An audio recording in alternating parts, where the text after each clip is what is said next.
नमस्कार साथियों, हे बच्चा बटी, welcome to the crash course classes. आप सभी के सामने प्रस्तुत है क्लास 12 फिजिक्स का क्रैश कोर्स।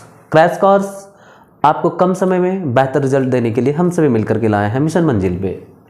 तो चलिए देखते हैं टॉपर सीरीज का हम लोग 3 मार्क्स आज आपको कवर अप करवाते हैं। ये 3 मार्क्स में हमारा है इलेक्ट्रोमैग्नेटिक वेव्स। यूँ बात करें टोटल क्लास 12 की, क्लास 12 में टोटल 9 यूनिट है और 9 यूनिट में से जो हमारा है वो यूनिट नंबर 5 है जिसका नाम क्या है, इलेक्ट्रोमैग्नेटिक वेव्स है। ठीक है, अगर हम बात करें इलेक्ट्रोमैग्नेटिक वेव्स में तो हम यूँ कह सकते हैं क्या कि बेसिकली इलेक्ट्रोमैग्नेटिक वेव्स एग्जाम में 3 मार्क्स का पूछा जाता है। तो चलिए आज के क्लास में हम देखते हैं क्लास 12 का 3 मार्क्स का ये जो चैप्टर है उसको हम 3 मार्क्स आज आपके कब्जे में करवाते हैं, आपके संदर्भ में लेकर के आए हैं इलेक्ट्रोमैग्नेटिक वेव्स। आइए समझते हैं कि इलेक्ट्रोमैग्नेटिक वेव्स क्या होता है। यूँ अगर एग्जाम पॉइंट ऑफ व्यू से देखा जाए तो इलेक्ट्रोमैग्नेटिक वेव्स का डेफिनेशन नहीं पूछा जाता है, पूछा जाता है इसका प्रॉपर्टीज। लेकिन इलेक्ट्रोमैग्नेटिक वेव्स को समझना बहुत जरूरी है। तो आइए समझते हैं इलेक्ट्रोमैग्नेटिक वेव्स क्या होता है। हमने क्या लिखा है कि अगर हम बात करें इलेक्ट्रोमैग्नेटिक वेव्स का तो हमारा डेफिनेशन है कि those waves are called electromagnetic waves in which electric and magnetic field change sinusoidally and perpendicular to the each other and also perpendicular to the direction of propagation of wave. कहने का क्या मतलब है, तो electromagnetic waves वैसे wave को बोलते हैं जिसमें इलेक्ट्रिक फील्ड और मैग्नेटिक फील्ड दोनों चीजें कंसिस्ट करता है, मतलब जिसमें इलेक्ट्रिक फील्ड और मैग्नेटिक फील्ड दोनों चीजें रहता है, साथ ही साथ ये टाइम के साथ वेरी करता है। What is the meaning of very? Very का मतलब टाइम के साथ ये क्या करता है, चेंज होता है। टाइम टू टाइम ये क्या होता है, चेंजेस आता है। और ये क्या बोल रहा है कि इलेक्ट्रिक फील्ड और मैग्नेटिक फील्ड दोनों एक दूसरे का क्या रहता है, परपेंडिकुलर रहता है। दोनों के बीच में अगर बात करें एंगल का तो 90 डिग्री का एंगल रहता है। साथ ही साथ ये इलेक्ट्रिक फील्ड और मैग्नेटिक फील्ड दोनों डायरेक्शन का भी ये जो रहता है परपेंडिकुलर रहता है। कौन सा डायरेक्शन का, तो डायरेक्शन ऑफ प्रोपगेशन का। हम कह सकते हैं क्या कि बेसिकली इलेक्ट्रोमैग्नेटिक वेव्स क्या है, तो वैसे वेव जिसमें इलेक्ट्रिक फील्ड और मैग्नेटिक फील्ड दोनों चीजें रहती है, जिसमें इलेक्ट्रिक फील्ड और मैग्नेटिक फील्ड एक दूसरे का क्या रहता है, परपेंडिकुलर रहता है। साथ ही साथ ये उस डायरेक्शन का भी परपेंडिकुलर रहता है जिस डायरेक्शन में इलेक्ट्रोमैग्नेटिक वेव्स फ्लो करते हैं। हम जैसे कि यहाँ पे फिगर में देख सकते हैं, हमारे पास ये फिगर बना हुआ है इलेक्ट्रोमैग्नेटिक वेव्स का, जिसमें से ये क्या है, ऊपर हमारा लिखा हुआ इलेक्ट्रिक फील्ड ऑसिलेशन, नीचे है मैग्नेटिक फील्ड ऑसिलेशन, और ये सामने जो डायरेक्शन दिया गया है वो क्या है, हमारा प्रोपगेशन ऑफ वेव है। हम क्या कह सकते हैं इसके बारे में, जैसे अगर हम कंसीडर करें कि ये बेसिकली क्या है, अगर ये हमारा इलेक्ट्रिक फील्ड है तो हम कहेंगे कि दूसरा हमारा क्या है, मैग्नेटिक फील्ड है, और ये एक दूसरे का क्या होता है, परपेंडिकुलर रहता है। साथ ही साथ ये क्या है, डायरेक्शन ऑफ प्रोपगेशन का भी क्या रहता है, परपेंडिकुलर रहता है। तो साधारण शब्दों में कहेंगे कि इलेक्ट्रोमैग्नेटिक वेव्स क्या होता है, एक प्रकार का वेव्स है जिसमें इलेक्ट्रिक फील्ड मैग्नेटिक फील्ड एक दूसरे का परपेंडिकुलर रहता है। ठीक है, इसी के साथ हमने बताया जैसे कि ये बहुत ज्यादा इंपॉर्टेंट नहीं है। इसका प्रॉपर्टीज की बात करें तो एग्जाम में 3 मार्क्स का पूछा जाता है। अगर इससे कुछ एमसीक्यू वगैरह नहीं पूछा जाए तो इसका प्रॉपर्टीज बहुत ज्यादा इंपॉर्टेंट है। तो चलिए देखते हैं हम प्रॉपर्टीज क्या है इलेक्ट्रोमैग्नेटिक वेव्स का। चलिए, जैसा कि हमने कहा कि इलेक्ट्रोमैग्नेटिक वेव्स का डेफिनेशन से कहीं ज्यादा important properties of electromagnetic waves है, जिसमें से आपको कितने मार्क्स का पूछा जाएगा, 3 मार्क्स का पूछा जाएगा। अगर इसी से क्या है, कभी कभार एमसीक्यू भी पूछा जाता है, कभी कभार आपको कई चीजें न्यूमेरिकल प्रॉब्लम्स या फिर क्या है अदर चीजें भी पूछा जाएगा। अगर उन सब में कुछ भी नहीं पूछा जाता है तो कई बार एग्जाम में 3 मार्क्स का क्वेश्चन जो है सिर्फ और सिर्फ प्रॉपर्टीज से दे देता है ना। तो चलिए डिस्कस करते हैं हम प्रॉपर्टीज ऑफ इलेक्ट्रोमैग्नेटिक वेव्स के बारे में। आपको जब भी एग्जाम में पूछा जाए मिनिमम आपको 3 प्रॉपर्टीज लिखना है, तो इसे किसी मीडियम की आवश्यकता नहीं होती है। अगला पॉइंट हमारा क्या है कि electromagnetic wave propagate in the space with the speed of light. हम लोगों को पहले से पता है कि जो लाइट का स्पीड होता है वो क्या होता है, 3 × 10⁸ मीटर पर सेकेंड। और इलेक्ट्रोमैग्नेटिक वेव्स जो है वो स्पेस की बात करें तो वो कितने के स्पीड से चलता है, लाइट के स्पीड से, दैट मींस 3 × 10⁸ मीटर पर सेकेंड। इन तीनों की प्रॉपर्टीज की बात करें, अगर एग्जाम में पूछा जाए 3 प्रॉपर्टी लिखने, आप इस तीनों में से कोई भी आप लिख दीजिए, 3 कोई दिक्कत नहीं है। ठीक है, और भी बहुत सारे प्रॉपर्टीज हैं, हम शॉर्टली कोशिश करेंगे कि और ज्यादा डील कर लें, इसके बाद हम आगे देखेंगे। और क्या है कि the speed of electromagnetic waves in the vacuum is equal to c is equal to 1/√μ0 and epsilon naught. कहने का क्या मतलब है कि जो स्पीड होता है इलेक्ट्रोमैग्नेटिक वेव्स का किसमें, वैक्यूम में, उसका वैल्यू जो होता है 1/√μ0 and epsilon naught. Where what is the μ0 and epsilon naught, जैसा कि हम लोग पहले भी जानते हैं कि μ0 क्या होता है, तो μ0 का मतलब होता है एब्सोल्यूट परमियाबिलिटी, और ये जो एप्सिलॉन नॉट है वो क्या है, एब्सोल्यूट परमिटिविटी। ठीक है, तो ये दोनों चीजें हैं।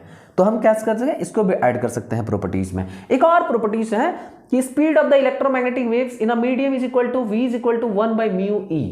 आपको जो इच्छा है आप किसी भी 3 प्रॉपर्टीज को क्या कर सकते हैं, नोट डाउन कर सकते हैं, एग्जाम में लिख सकते हैं, आपको अच्छा मार्क्स दिया जाएगा। ठीक है, चलिए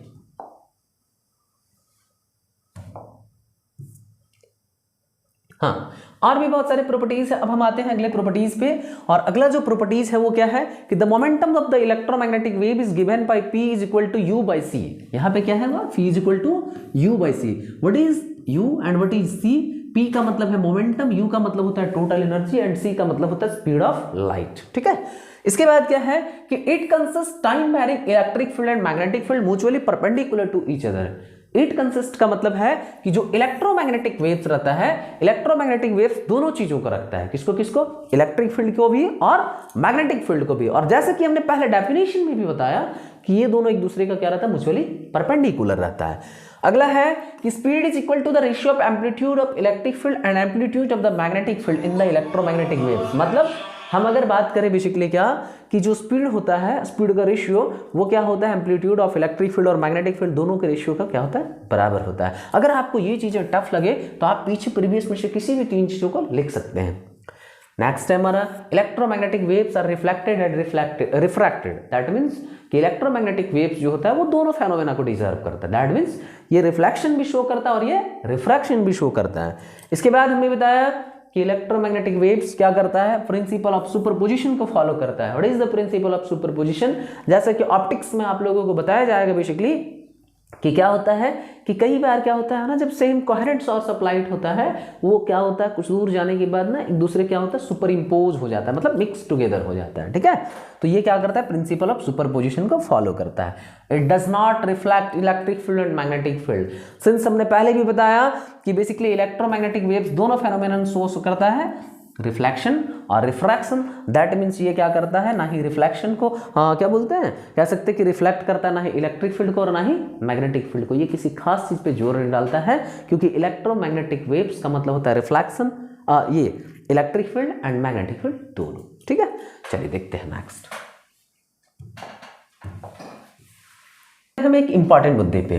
और ये हमारा इंपॉर्टेंट मुद्दा क्या है, हमने जैसे पहले भी बताया कि 3 मार्क्स का क्वेश्चन या तो आपको प्रॉपर्टीज से पूछ दिया जाएगा या फिर कभी कभार ऐसा होता है कि ये जो हमारा लिखा हुआ इलेक्ट्रोमैग्नेटिक स्पेक्ट्रम, इससे भी क्वेश्चन पूछा जाता है। 3 मार्क्स का नहीं पूछे तो इससे भी कुछ कॉन्सेप्ट उठा करके पूछ दिया जाएगा। ठीक है, मेन मुद्दा हमारा क्या है, इलेक्ट्रोमैग्नेटिक वेव्स में 2-3 चीजें इंपॉर्टेंट है। पहला क्या हमने बताया कि पहला क्या होता है, प्रॉपर्टीज ऑफ इलेक्ट्रोमैग्नेटिक वेव्स। ठीक है, दूसरा क्या है हमारा इलेक्ट्रोमैग्नेटिक स्पेक्ट्रम का अरेंजमेंट, और तीसरा इलेक्ट्रोमैग्नेटिक स्पेक्ट्रम के अरेंजमेंट में जितने भी इलेक्ट्रोमैग्नेटिक वेव्स आते हैं उन सभी का यूजेस। ठीक है, चलिए एक बार देखते हैं क्या करके स्टार्टिंग करते हैं हम।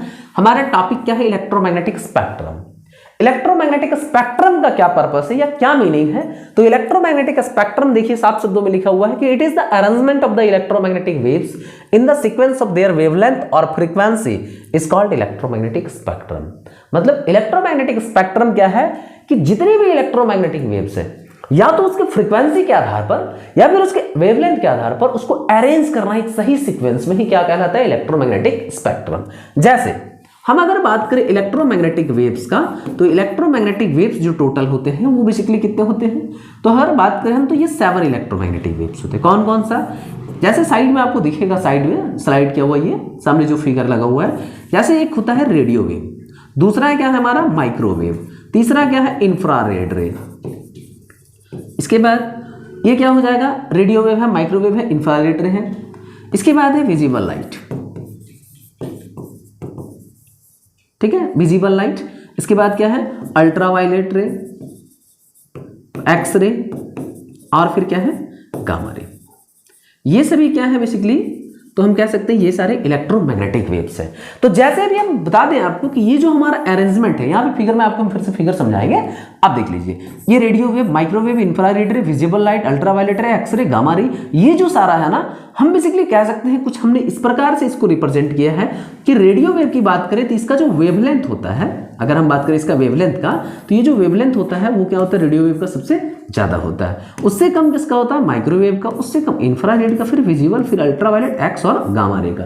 दैट मीन्स सबसे कम जो वेवलेंथ होता है वो किसका होता है? हमारा गामा रे का। लेकिन एक बात विशेष करके ध्यान रखना है कि अगर सबसे ज्यादा हम वेवलेंथ की बात करें कि रेडियो वेव का होता है, तो ये चीज दिमाग में बैठा लेना है कि सबसे कम वेवलेंथ जो होगा वो गामा रे का होगा।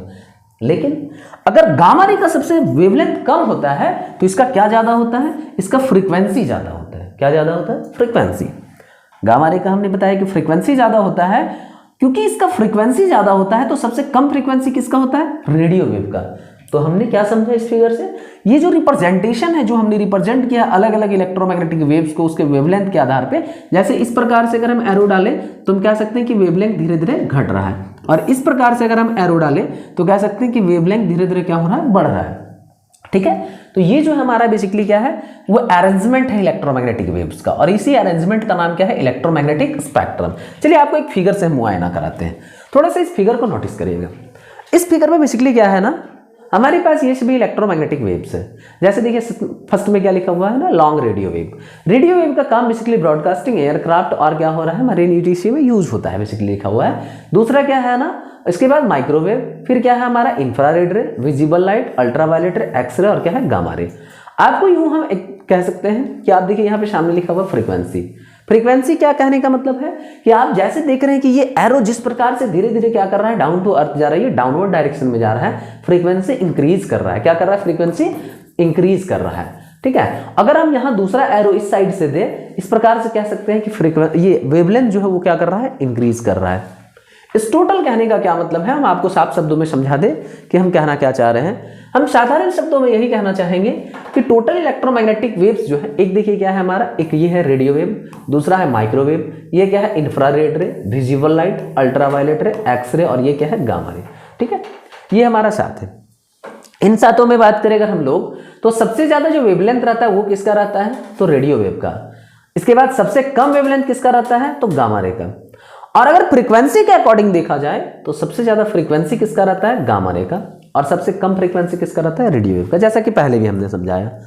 तो आपको आखिर आप इसी चीज को क्यों बार बार रिपीट कर रहे हैं? इसलिए क्योंकि यहां से क्वेश्चन कई बार पूछा जाता है एमसीक्यू। 3-4 इलेक्ट्रोमैग्नेटिक वेव्स आपको उठा करके दे दिया, और आपको अरेंजमेंट के अकॉर्डिंग पूछा जाएगा कि किसका वेवलेंथ ज्यादा है, किसका फ्रीक्वेंसी ज्यादा है। इस सीरीज के बाद ना हम आपको एमसीक्यू करवाएंगे, या फिर जो क्वेश्चन एग्जाम में आया है पीवाईक्यू, उन चीजों को इस चैप्टर से रिलेटेड हम करवाएंगे। इसलिए ध्यान से बने रहिएगा हमारी मिशन मंजिल पे। तो चलिए आपको समझ में आ गया होगा कि इलेक्ट्रोमैग्नेटिक स्पेक्ट्रम क्या होता है। इलेक्ट्रोमैग्नेटिक स्पेक्ट्रम का मतलब होता है arrangement of electromagnetic waves on the basis of their frequency और वेवलेंथ। ठीक है, चलिए नेक्स्ट हम स्टार्ट करते हैं।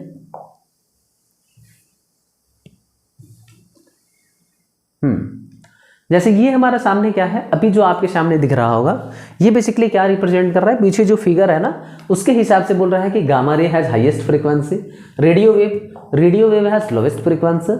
अगर हमने बताया कि गामा का फ्रीक्वेंसी ज्यादा है तो आप समझ जाइए गामा का वेवलेंथ कम होगा। रेडियो का फ्रीक्वेंसी कम है, इसका मतलब गामा ये रेडियो का वेवलेंथ क्या होगा? ज्यादा होगा। ये इंपॉर्टेंट बात है, आपको दिमाग में बैठा लेना है। ये दोनों का क्या मतलब है, जो पीछे हम एरो डाल के समझाए थे वो चीजें। ठीक है, चलिए देखते हैं।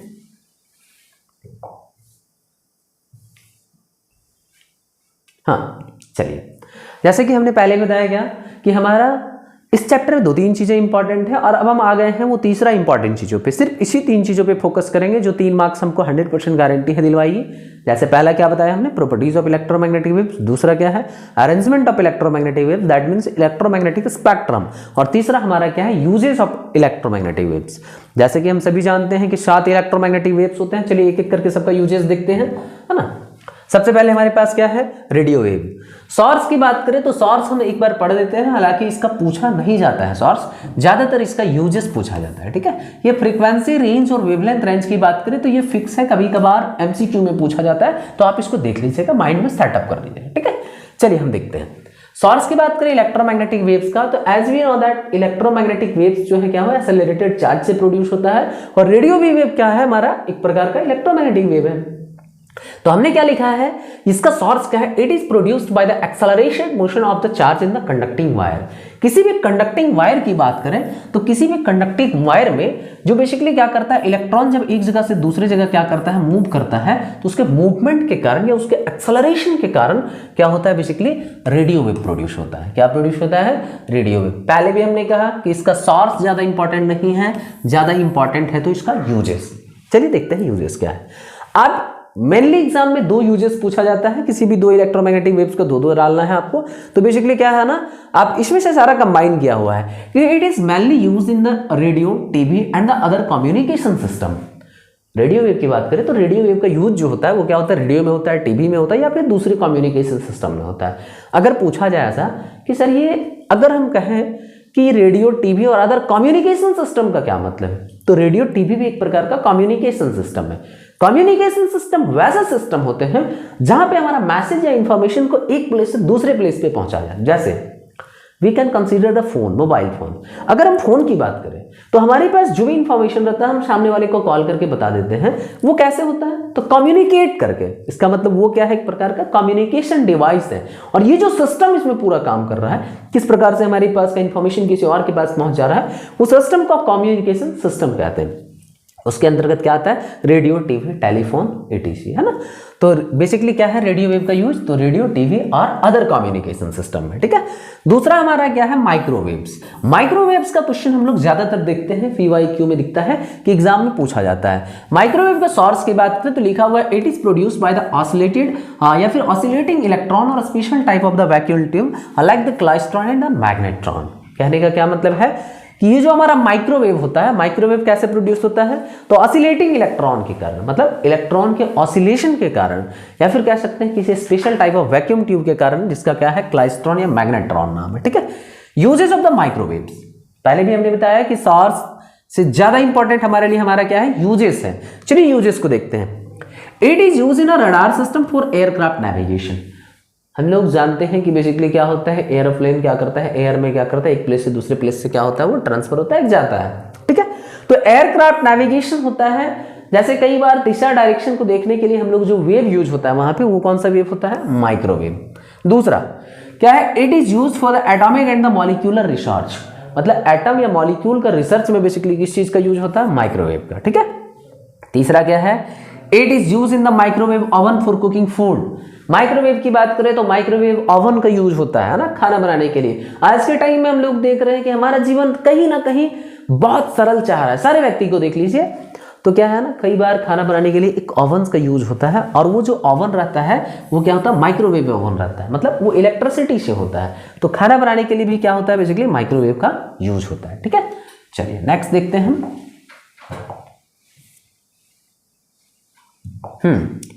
पेश है आपके सामने इंफ्रारेड रे। चलिए देखते हैं इंफ्रारेड रे। इसका सोर्स में क्या लिखा हुआ है कि it is produced by the excitation of atom and molecule and it is also produced by the hot bodies. कहने का क्या मतलब है कि अगर हम बात करें इंफ्रारेड रे का, तो इंफ्रारेड रे एटम्स या मॉलिक्यूल के एक्साइट होने के कारण, निकलने के कारण, तीव्र गति से एक जगह से दूसरी जगह क्या करने, निकलने के कारण प्रोड्यूस होता है। या दूसरे शब्दों में कह सकते हैं कि ये हॉट बॉडी से प्रोड्यूस होता है। हॉट बॉडी में हम लोग सनलाइट भी ले सकते हैं, क्योंकि वो भी बेसिकली क्या है, एक प्रकार का हॉट बॉडी है। वेल्डिंग आर्क भी ले सकते हैं, जो चीजें वेल्डिंग के लिए यूज होता है वो चीजें, है ना। देखिए नोट में क्या लिखा हुआ है, infrared is also known as the hot wave. Infrared ray जो है वो बेसिकली क्या है, एक प्रकार का हॉट वेव के नाम से जानते हैं इसको, ठीक है। यूजेस ऑफ इंफ्रारेड रे, कई बार हमने बताया कि uses is more important than the source, so must have to focus in the uses. It is use to treat the muscular strain. इसका यूज होता है मस्कुलर स्ट्रेन के लिए, मतलब जब हमारा मस्कुलर में किसी प्रकार की समस्या आ जाती है तो उसके ट्रीटमेंट के लिए क्या यूज होता है, इंफ्रारेड रे। दूसरा है, it is use in green house to keep warmth of the plant. What is the meaning of the warmth of the plant? जैसे हम लोग जानते हैं ग्रीन हाउस में बहुत सारे प्लांट को प्लांटेशन जब किया जाता है तो उसका हीट को, फिक्स हीट को देने के लिए बेसिकली किस चीज का यूज किया जाता है, इंफ्रारेड रे का। वो क्या करता है, तो वो वार्मथ को मेंटेन करता है। वार्मथ बोले तो हॉटनेस को मेंटेन करता है। इसके बाद अगला है कि it is use to take photograph in fog और मिस्ट, या फिर मिस्ट। क्या बोलेंगे कि ये जो हमारा इंफ्रारेड रे है, इंफ्रारेड रे का यूज किस में होता है, तो फोटोग्राफ में। फोटोग्राफ मतलब जैसे अभी क्या है ना, शादियों का सीजन वगैरह चलता है तो कोहरा रहता है, तो बेसिकली क्या है, आप देखते होंगे टेंट वेंट वालों को, बेसिकली जो कैमरा वाले रहते हैं खास करके, उसके हाथ में एक लाइट रहता है, वो जो लाइट है उसमें इंफ्रारेड रे निकलता है। यूजेस ऑफ इंफ्रारेड रे की बात करें तो इसके बाद हमारे पास है विजिबल लाइट। देखिए इसके बाद हम अगर इसकी बात करें तो ये हम पढ़े या ना पढ़े हमारे लिए एक ही चीज़ है। क्यों? क्योंकि विजिबल लाइट वो सभी लाइट होता है जो हम अपने आमने सामने देखते हैं। देखिए सोर्स में भी क्या लिखा हुआ है, sunlight, candle and the many more thing such as mobile phone, candle, लालटेन, etc। मतलब वो सभी लाइट जो बेसिकली हम लोगों को क्या करता है, कहीं ना कहीं किसी चीज़ को देखने में हेल्प करता है, वो विजिबल लाइट के अंतर्गत आता है। तो इसका सोर्स की तो बात ही नहीं करनी है। बात अगर आती है किस पे, तो इसका यूजेस की। तो यूजेस अगर हम इसका नहीं भी बताएं फिर भी आप सभी जान सकते हैं। कैसे, देखते हैं।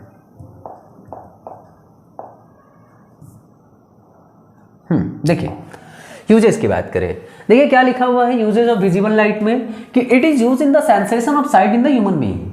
सेंसेशन ऑफ साइट का क्या कहने का मतलब है कि बेसिकली ये हमें किसी चीज को देखने की क्षमता प्रदान करता है। Without light you have to know कि हम किसी भी चीजों को देख नहीं सकते हैं। अगर क्या है, लाइट है तभी हम चीजों को देख पाते हैं। तो विजिबल लाइट का मतलब क्या है, वो लाइट जो हमें देखने में हेल्प करता है। तो सिंपल सी बात है। दूसरा, it is use in the photography. Photography में बेसिकली किसका यूज होता है, तो लाइट का यूज होता है। ज्यादातर हमने क्या बताया, फॉग और मिस्ट वाले सीजन में, फॉग और मॉइस्ट में इंफ्रारेड रे का यूज होता है। लेकिन सम टाइम बेसिकली अगर हम बात करें कि उसको हटा दिया जाए, छोड़ दिया जाए, तो हमें क्या है, कहीं ना कहीं विजिबल लाइट का आवश्यकता है ताकि सही तरीके से फोटोग्राफी या वीडियोग्राफी हो सके। ठीक है। इसके बाद क्या है, it is useful in the astronomy. Astronomy क्या, एनीथिंग, किसी भी चीजों को अगर हमें देखना है तो कहीं ना कहीं हमें विजिबल लाइट चाहिए। तो इसका तो बेसिकली पूछा नहीं जाता है एग्जाम में, अगर पूछ भी जाए तो कुछ भी लिख सकते हैं आप। ठीक है। अगला क्या है, देखिए फ्रीक्वेंसी और वेवलेंथ की बात करें हम, तो बार बार ये क्या है, आपके सामने इंटरफेस दिख रहा होगा, ये आप इसे आराम से देखिए। एग्जाम में बाय द वे कभी कभार पूछा जाए तो आपके सामने लिखा हुआ, आप इसको याद कर लीजिए। ठीक है। देखिए मोस्ट इंपॉर्टेंट थिंग, इसके बाद हमारा क्या है, अल्ट्रावायलेट रे। अभी तक जहां तक हमने पढ़ा उसमें से क्या है बेसिकली समझते हैं। पहला माइक्रोवेव, दूसरा क्या है हमारा इंफ्रारेड रे, तीसरा क्या है अल्ट्रावायलेट रे। ये सभी क्या है, एक्सरे और गामा रे, उसमें से गामा रे ज्यादा इंपॉर्टेंट है। तो ये तीन चार चीजें क्या है, ज्यादा इंपॉर्टेंट है। चलिए अल्ट्रावायलेट रे की बात करते हैं। देखिए सोर्स में क्या लिखा हुआ है, it is produced by the welding arc. ये बेसिकली क्या है, वेल्डिंग आर्क से प्रोड्यूस होता है। ठीक है। देखिए uses of the UV ray, welding arc के बारे में हमने पहले भी बताया था कि वेल्डिंग करने का टाइम में जो इसीलिए यूज होता है उसी को बोलते हैं वेल्डिंग आर्क। ठीक है। देखिए यूजेस ऑफ यूवी रे की बात करें, it is use for the preserve food. Ultraviolet रे क्या करता है ना, फूड को प्रिजर्व करने में हेल्प करता है, फूड को सेफ्टी देने में हेल्प करता है। मतलब ये जो भी खाना रहता है उसको क्या करता है, सही तरीके से रखने में हेल्प करता है। It is use for the study of the structure of an atom. किसी भी एटम की बात करें तो उसका स्टडी करने के लिए क्या करता है, अल्ट्रावायलेट रे हेल्प करता है हमको, है ना। इसके बाद क्या है, it is use in the basic eye surgery. ये बेसिक नहीं, ये थोड़ा सा क्या हो जाएगा, लेजिक आई सर्जरी। ठीक है। ये लेजिक आई सर्जरी क्या होता है, मतलब आंख का ऑपरेशन अगर हम लोगों को करवाना है तो कहीं ना कहीं ये क्या होता है, अल्ट्रावायलेट रे का यूज होता है। It is use in the water purifier. इसका जो यूज होता है वो किसके रूप में होता है, वाटर प्यूरिफायर के रूप में होता है। कई बार आपने सुना होगा हेमा मालिनी का एडवर्टीजमेंट कि बेसिकली क्या होता है, आरओ का वाटर पीना चाहिए, क्योंकि आरओ वाटर क्या होता है, वो प्यूरिफाई करता है ना। क्या होता है, अल्ट्रावायलेट रे का यूजेस वाटर प्यूरिफायर के रूप में, फूड प्रिजर्वर के रूप में, study of the crystal structure of an atom, या फिर लेजिक आई सर्जरी के रूप में। ठीक है। More amount of the UV ray is harmful for the living being. क्या बोल रहा है कि मोर अमाउंट जो होता है अल्ट्रावायलेट रे का, वो ह्यूमन बीइंग की बात करें तो उसके लिए क्या होता है, ये बेनिफिशियल नहीं होता, ये हार्मफुल होता है। मतलब ज्यादातर हम लोगों को अल्ट्रावायलेट रे यूज नहीं करना चाहिए। ठीक है। चलिए क्लैरिटी से आपको अगर कोई चीजें लिखना है तो आप वीडियो को पॉज करिए, आराम से आप क्या कर सकते हैं, ठीक करके लिख सकते हैं। अगर आपको यहाँ से नहीं समझ में आती आप हमें कमेंट करिए, मैं आपको क्या करूँगा, डिस्क्रिप्शन में बिल्कुल डाल दूंगा, और नहीं तो फिर कमेंट्स में आपको मैं रिप्लाई के तौर पे पीडीएफ डाल दूंगा। ठीक है। चलिए अल्ट्रावायलेट रे समझ चुका हम, अब आते हैं थोड़ा सा नेक्स्ट टॉपिक पे। अल्ट्रावायलेट रे के बाद जैसा कि हमने पहले भी बताया कि क्या है, एक है एक्सरे, और बेसिकली इसके बाद हमारा क्या हो जाएगा, गामा रे। ठीक है। चलिए देखते हैं एक्सरे क्या है। एक्सरे के बारे में आप लोग भली भांति पहले से भी परिचित हैं। ये सोर्स की बात करें तो सोर्स में क्या लिखा हुआ, it is produced by the bombardment of the high energy particles. क्या है ये, बेसिकली क्या होता है, bombardment of high energy particle से प्रोड्यूस होता है। क्या, ओवर द मेटल टारगेट। जब किसी मेटल टारगेट पे हाई एनर्जी पार्टिकल का कोई चीजें बॉम्बार्ड किया जाता है, भटका जाता है, तो उससे क्या निकलता है, एक्सरे निकलता है। ठीक है। देखते हैं usages of X-ray. It is use in the radiotherapy. ये बेसिकली किस चीज में यूज होता है, रेडियोथेरेपी में। ठीक है। टू क्योर स्किन डिजीज, मतलब स्किन से रिलेटेड किसी प्रकार का जब डिजीज हो जाता है तो उसके क्योर के लिए कौन सा यूज होता है, एक्सरे। ठीक है। ये बेसिकली हमने क्या बताया, रेडियो है। ठीक है। It is use to locating fracture in the bones. कई बार हमारा हाथ पैर या किसी चीज डैमेज हो जाता है तो डॉक्टर हमें सलाह देता है कि आप एक्सरे करवा कर आइए। एक्सरे से क्या होता है, तो ये क्या होता है, it is used to locate the fracture in the bones. हमारे बोन्स में कहां पे किस जगह पे फ्रैक्चर है, ये चीजों को लोकेट करता है, लोकेट करने में हेल्प करता है। लोकेट करने के बाद लोकेशन फाइंड आउट करता है कि कहां टूटा हुआ है। इसके बाद it is used to the study of the crystal structure. अब जैसे एक की बात करें, अगर एक बिल्डिंग की या एक घर की बात करें, तो अगर हम उस पर एक्सरे अगर फोकस कराते हैं, क्या करेगा, उसका सारा ईंट दिखना स्टार्ट कर देगा। जिस प्रकार से क्या है, वही बता रहा है कि किसी भी क्रिस्टल स्ट्रक्चर को स्टडी करना है तो उसके लिए हमें क्या है, एक्सरे का हेल्प लेना पड़ेगा, या एक्सरे के हेल्प से हम लोग कर सकते हैं। It is use by the detective agency for the gold silver etc। मतलब क्या कहने का मतलब है कि ये डिटेक्टिव एजेंसी जो होते हैं, जो खोजने वाले एजेंसियां होती है, जो किसी चीजों को, मटेरियल को, मिनरल को फाइंड आउट करते हैं, खोजते हैं, वो गोल्ड सिल्वर इन सब चीजों को फाइंड आउट करने के लिए क्या करते हैं, बेसिकली एक्सरे का यूज करते हैं। ठीक है, चलिए इसका फिर से फ्रीक्वेंसी रेंज है, आप देख लीजिएगा उसको, ठीक है ना, एक बार। इसके बाद हम आगे आते हैं। चलिए हाँ, लास्ट हमारा क्या है, गामा रे। चलिए आते हैं गामा रे पे। ठीक है, देखिए गामा रे के बारे में क्या कहेंगे हम। गामा रे बेसिकली क्या है, तो इसकी सोर्स की बात करें तो it is produced by the nuclear reactions and it is also produced during the radio active DK of the nuclei. ये बेसिकली क्या होता है, रेडियो एक्टिव डीके से प्रोड्यूस होता है। देखिए थोड़ा सा समझते हैं। तो इसका सोर्स बेसिकली हमने क्या बताया कि बेसिकली ये क्या होता है, न्यूक्लियर रिएक्शन के कारण प्रोड्यूस होता है। जब किसी भी एटम्स की बात करें तो उसका जो न्यूक्लियाई आपस में रिएक्ट करता है, उसको रिएक्शन के कारण क्या होता है, गामा रे प्रोडक्शन होता है। और इसके यूजेस की बात करें, it is use for the treatment of the cancer. Cancer के ट्रीटमेंट में किस चीज का यूज किया जाता है, गामा रे का यूज किया जाता है। दूसरा क्या है, it is use for the food preservation. It is use नहीं, it is also use for the food preservation. कहने का क्या मतलब है कि गामा रे जो होता है वो अल्ट्रावायलेट के जैसा फूड प्रिजर्वेशन में भी हेल्प करता है। ठीक है, तीसरा है it is use to get the valuable information about the structure of the atomic nuclei. मतलब किसी भी एटम का न्यूक्लियस के बारे में वैल्यूएबल इंफॉर्मेशन जानना है, डीप नॉलेज लेना है, तो हम लोग गामा रे के हेल्प से क्या कर सकते हैं, ले सकते हैं। चलिए शॉर्ट में पॉइंट ऑफ द व्यू पे आते हैं हम, एक एक करके आपको हम सभी चीजें दिखाते हैं। ठीक है, चलिए बिल्कुल आपको लेके चलते हैं फर्स्ट पेज में।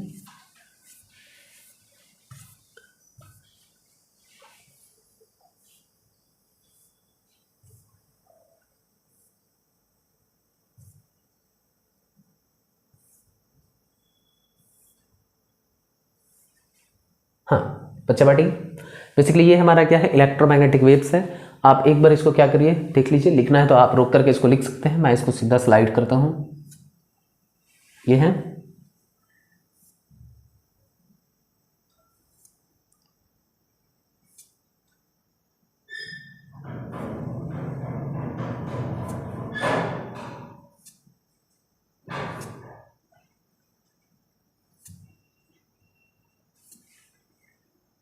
ठीक है। चलिए थैंक्स फॉर द वॉचिंग। आप मैं आपको एक बात शॉर्ट में बताते हैं। ठीक है, चलिए चीज़ों को समझते हैं थोड़ा सा। हमने जैसे कि क्या बताया कि ये जो चैप्टर है हमारा इलेक्ट्रोमैग्नेटिक वेव्स, ठीक है। इलेक्ट्रोमैग्नेटिक वेव्स एग्जाम में कितने मार्क्स का पूछा जाता है, 3 मार्क्स का। 3 मार्क्स में हमें ज़्यादातर फोकस किन किन चीज़ों पर करना है। पहली बात, properties of electromagnetic waves, electromagnetic waves के प्रॉपर्टीज पे कोई भी 3 प्रॉपर्टीज हम लिख देंगे, जैसे कि इलेक्ट्रोमैग्नेटिक वेव्स कैसे प्रोड्यूस होता है, एक्सेलरेटेड चार्ज से। इलेक्ट्रोमैग्नेटिक वेव्स की बात करें तो वो ना ही रिफ्लेक्टेड होता है ना ही रिफ्रैक्टेड होता है। इलेक्ट्रोमैग्नेटिक वेव्स में क्या होता है, इलेक्ट्रिक फील्ड मैग्नेटिक फील्ड दोनों पाए जाते हैं। साथ ही एक दूसरे का क्या रहता है, परपेंडिकुलर रहता है, और ये डायरेक्शन ऑफ प्रोपगेशन का भी परपेंडिकुलर रहता है। ये नेचर में ट्रांसवर्स होता है, ये प्रिंसिपल ऑफ सुपरपोजिशन को फॉलो करता है। ये एक जगह से दूसरी जगह जाने के लिए किसी मीडियम की आवश्यकता नहीं लेती है। ठीक है, चलिए ये था हमारा प्रॉपर्टीज। इसके बाद क्या है दूसरा, प्रॉपर्टीज के बाद हमने क्या बताया, इलेक्ट्रोमैग्नेटिक स्पेक्ट्रम। ये इलेक्ट्रोमैग्नेटिक स्पेक्ट्रम क्या होता है, तो इलेक्ट्रोमैग्नेटिक स्पेक्ट्रम की बात करें तो हमने जैसा कि बताया कि इलेक्ट्रोमैग्नेटिक स्पेक्ट्रम एक अरेंजमेंट है। क्या है, अरेंजमेंट है। किस प्रकार का अरेंजमेंट, जिसमें सारे हमारे इलेक्ट्रोमैग्नेटिक वेव्स जो होते हैं, सारे कहें तो एक पहला क्या था, रेडियो वेव, दूसरा क्या था, माइक्रोवेव, ठीक है, और तीसरा क्या था, इंफ्रारेड रे। ठीक है, रेडियो, माइक्रो, इंफ्रारेड रे, विजिबल लाइट, अल्ट्रावायलेट रे, एक्स रे और गामा रे। अगर हम इन चीजों की बात करें तो ये सारा जो अरेंजमेंट है वो हमारा इलेक्ट्रोमैग्नेटिक स्पेक्ट्रम के अंतर्गत आता है। ठीक है, रेडियो वेव के बारे में हमने कहा कि हाईएस्ट वेवलेंथ होता है और गामा रे के बारे में कहा कि इसका वेवलेंथ लोवेस्ट रहता है। दूसरी बात हमने ये भी कहा कि रेडियो वेव का फ्रीक्वेंसी कम रहता है जबकि गामा रे का फ्रीक्वेंसी ज्यादा रहता है। इस प्रकार से अगर हम एरो से डिनोट करें, जैसा कि पीछे हमने पढ़ाया कि जिस प्रकार से धीरे धीरे क्या होता है, बेसिकली इसका क्या बोलते हैं, ये एरो डाउनवर्ड में जा रहा है, इसका फ्रीक्वेंसी इंक्रीज हो रहा है और वेवलेंथ डिक्रीज हो रहा है। जबकि इस तरह की एरो की बात करें तो ये धीरे धीरे क्या हो रहा है, इसका वेवलेंथ इंक्रीज कर रहा है और फ्रीक्वेंसी क्या कर रहा है, डिक्रीज कर रहा है। ठीक है, चलिए ये चीजें हैं। अब मैं आपको एक और बात बता दूं कि सर इलेक्ट्रोमैग्नेटिक स्पेक्ट्रम के बाद आपने क्या पढ़ाया, तो एक तीसरा चीज है, 3 मार्क्स के लिए मात्र आपको ये 3 चीजें पढ़ना है, यूजेस ऑफ इलेक्ट्रोमैग्नेटिक वेव्स, और उसमें सभी का हमने क्या करना है, यूजेस को जानना अच्छे तरीके से। इसी के साथ खत्म करते हैं आज का बात और फिर करेंगे नए क्लास नए जोश नए जुनून के साथ फिर से मुलाकात। तब तक के लिए जय जवाहर।